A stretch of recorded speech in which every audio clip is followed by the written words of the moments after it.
আধিপত্যকে কেন্দ্র করে আওয়ামী লীগের দুপক্ষের সংঘর্ষে নিহত ৩। নির্বাচনের জন্য মাঠ প্রস্তুত নেই বললেন প্রধান নির্বাচন কমিশনার। দেশে নতুন জোট গড়তে চান বামপন্থীরা। পাকিস্তানের সঙ্গে সরাসরি ফ্লাইট চালুর ঘোষণা বাংলাদেশ হাই কমিশনারের। কয়েকটি রাজনৈতিক দল সরকারি দলের মতো আচরণ করছে মন্তব্য জিএম কাদেরের। পরিমণির বিরুদ্ধে গ্রেফতারি পরোয়ানা জারি। দেশের উত্তর পূর্ব দিকে বৃষ্টির আভাস। বিসিবি থেকে নারী বিপিএল নিয়ে এলো হতাশার সংবাদ।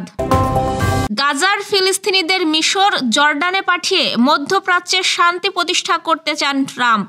শুনছিলেন দিনের খবরের প্রধান শিরোনাম, এবার বিস্তারিত। তার আগে গ্রামের কাগজের ইউটিউব চ্যানেল সাবস্ক্রাইব করুন এবং সব খবর পেতে ফেসবুক পেজ ফলো করে রাখুন। নরসিংদী রায়পুরায় আধিপত্য বিস্তারকে কেন্দ্র করে আওয়ামী লীগের দুপক্ষের সংঘর্ষে ৩ জন নিহত হয়েছেন। তাৎক্ষণিক নিহতদের নাম পরিচয় সবার জানা যায়নি।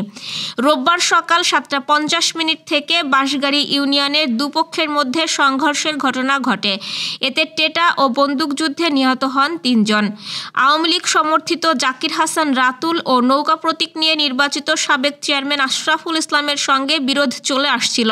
তার জেরেই আজকের এ ঘটনা। এতে জাকির হাসান রাতুল সমর্থিত 2 জন ও আশরাফুল ইসলাম সমর্থিত 1 জন নিহত হয়েছেন বলে জানিয়েছে স্থানীয়রা। নিহতরা হলেন আতিয়ার ও আলমগীর। আরেকজনের নাম পরিচয় জানা যায়নি।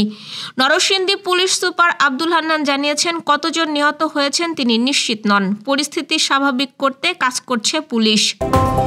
নির্বাচনের জন্য মাঠ প্রস্তুত নেই বলে মন্তব্য করেছেন প্রধান নির্বাচন কমিশনার এএমএম নাসির উদ্দিন। তিনি বলেছেন, আইন কানুন বিধিবিধান চূড়ান্ত অবস্থায় নেই। রোববার ইসি ভবনে নির্বাচন কমিশন বিটের সাংবাদিকদের সংগঠন আরএফইডি টকে অংশ নেন সিইসি। এ সময় তিনি জানান, ভোটের যাত্রায় বিভিন্ন সহায়তা করতে সম্মত হয়েছে ইউএনডিপি। তিনি আরও বলেন, ৬৬,৮০০ জন ভোটার তালিকা হালনাগাদে কাজ করছে। সিইসি বলেন, আইনি বাধার কারণে রাজনৈতিক দলের নিবন্ধন, সংসদীয় সীমানা নির্ধারণের অনেক কাজ করা যাচ্ছে না, তাই আইনের সংশোধন জরুরি। নির্বাচন ব্যবস্থা সংস্কার কমিশনের কাজের সমালোচনা করে সিইসি বলেন, সুপারিশ অনেক কিছু দেওয়া যায়, বাস্তবায়ন করা কঠিন। সীমানা নির্ধারণে ইসির হস্তক্ষেপ না রাখার সুপারিশকে দ্বিমত প্রকাশ করে তিনি বলেন, এটাই ইসির এখতিয়ার, এতে অন্য কারো হস্তক্ষেপ কোনোভাবেই গ্রহণযোগ্য নয়। পার্লামেন্টারি স্ট্যান্ডিং কমিটির মুখাপেক্ষী হলে ইসির ক্ষমতা খর্ব করা হবে। নতুন জোট গঠনের উদ্যোগ নিয়েছে বামপন্থী দলগুলো। বুর্জোয়া রাজনৈতিক ধারার বাইরে বিকল্প শক্তি হিসেবে বাম প্রগতিশীলদের বৃহত্তর ঐক্য গড়ে তোলাই এর লক্ষ্য। রাজনীতিতে সক্রিয় বামপন্থী জোট ও দলগুলো নিজেদের মধ্যে বৈঠক ও আলাপ আলোচনা শুরু করেছে। আগামী জাতীয় সংসদ নির্বাচনে তারা ঐক্যবদ্ধভাবে অংশ নেবে বলে আশা করছেন জোট গঠনের উদ্যোক্তারা। ছাত্র জনতার অভ্যুত্থানে সরকারের পতন হওয়ায় পরিবর্তিত প্রেক্ষাপটে নিজেদের মধ্যে ঐক্য গড়ে তোলার প্রয়োজনীয়তা থেকেই বামপন্থীরা এমন উদ্যোগ নিয়েছেন। তারা মনে করছেন, অভ্যুত্থানে আওয়ামী ফ্যাসিবাদী শাসন ব্যবস্থার উচ্ছেদ হলেও ব্যবস্থার বদল হয়নি। রাষ্ট্র ব্যবস্থা বদলের সংগ্রাম এগিয়ে নিতে হলে মুক্তিযুদ্ধের চেতনায় বিশ্বাসী বাম প্রগতিশীল গণতান্ত্রিক দল, বিভিন্ন সংগঠন এবং ব্যক্তিদের নিয়ে বৃহত্তর জোট গঠন করা প্রয়োজন। নতুন জোট গঠন প্রক্রিয়ায় সামিল হয়েছে বাম গণতান্ত্রিক জোট, ফ্যাসিবাদ বিরোধী বাম মোর্চা, বাংলাদেশ জাসদ, গণফোরাম, জাতীয় গণফ্রন্ট, ঐক্য ন্যাপ এবং প্রগতিশীল আরও কয়েকটি রাজনৈতিক দল। এসব জোট ও দল নিজেদের মধ্যে অনানুষ্ঠানিক আলোচনা করেছে। পার্বত্য চট্টগ্রাম জনসংহতি সমিতি, দলিত ও ক্ষুদ্র নৃগোষ্ঠীর একাধিক সংগঠন ও গণতান্ত্রিক সাংস্কৃতিক ঐক্য সহ বিভিন্ন সামাজিক সাংস্কৃতিক সংগঠনের সঙ্গেও তাদের আলোচনা চলছে বলে সমকালের এক প্রতিবেদনে জানানো হয়েছে। পাকিস্তানের সঙ্গে সরাসরি ফ্লাইট চালুর পরিকল্পনার ঘোষণা দিয়েছেন দেশটিতে নিযুক্ত বাংলাদেশের হাই কমিশনার মোহাম্মদ ইকবাল হুসাইন। এতে করে উভয় দেশের মধ্যে দ্বিপাক্ষিক সম্পর্ক আরও জোরদার হবে। পাকিস্তানি সংবাদ মাধ্যম এক্সপ্রেস ট্রিবিউন রোববার এক প্রতিবেদনে এ তথ্য জানিয়েছে। প্রতিবেদনে বলা হয়েছে, পাকিস্তানে নিযুক্ত বাংলাদেশের হাই কমিশনার মোহাম্মদ ইকবাল হুসাইন দ্বিপাক্ষিক সম্পর্ক আরও জোরদার করে বাংলাদেশ ও পাকিস্তানের মধ্যে সরাসরি বিমান পরিষেবা চালু করার পরিকল্পনার ঘোষণা করেছেন। শনিবার দেশটির খাইবার পাখতুনখাওয়া প্রদেশের রাজধানী পেশোয়ারার এক সংবাদ সম্মেলনে বক্তৃতাকালে ইকবাল হুসাইন 2 দেশের মধ্যে গভীর ও ঐতিহাসিক সম্পর্কের উপর জোর দেন এবং ভ্রমণ ও যোগাযোগের সুবিধার্থে সরাসরি ফ্লাইট চালু করার অভিপ্রায় ব্যক্ত করেন। সরকারের সহায়তায় কয়েকটি রাজনৈতিক দল রাজনীতির মাঠ দাপিয়ে বেড়াচ্ছে বলে মন্তব্য করেছেন জাতীয় পার্টির চেয়ারম্যান গোলাম মোহাম্মদ কাদের।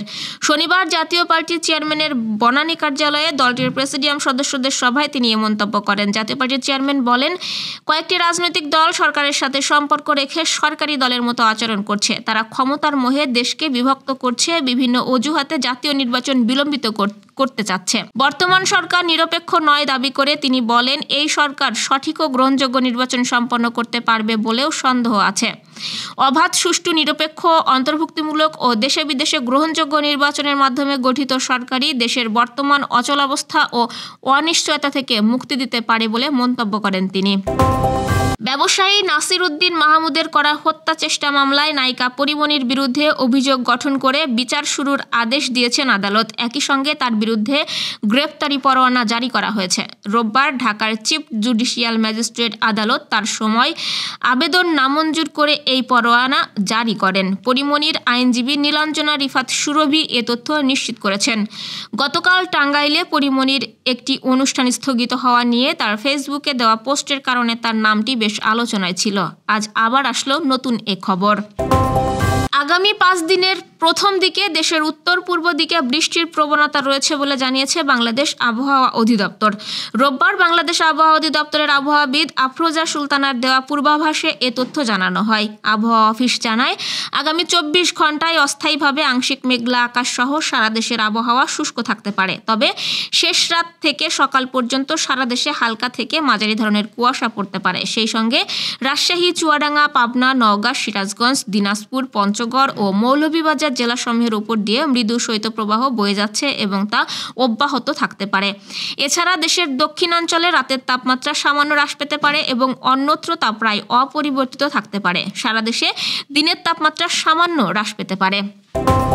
চাওয়াটা দীর্ঘদিনের। সংখ্যার হিসেবে ছেলেদের বিপিএল শুরু হলো 1 যুগ ছাড়িয়েছে। নারীদের টুর্নামেন্ট কবে হবে এ নিয়ে অপেক্ষা ছিল টাইগ্রেসদের। নাজমুল হাসান পাপনের বোর্ড এতদিন যা করে দেখাতে পারেনি তা শুরু হচ্ছিল ফারুক ফাহিমের বিসিবির হাত থেকে।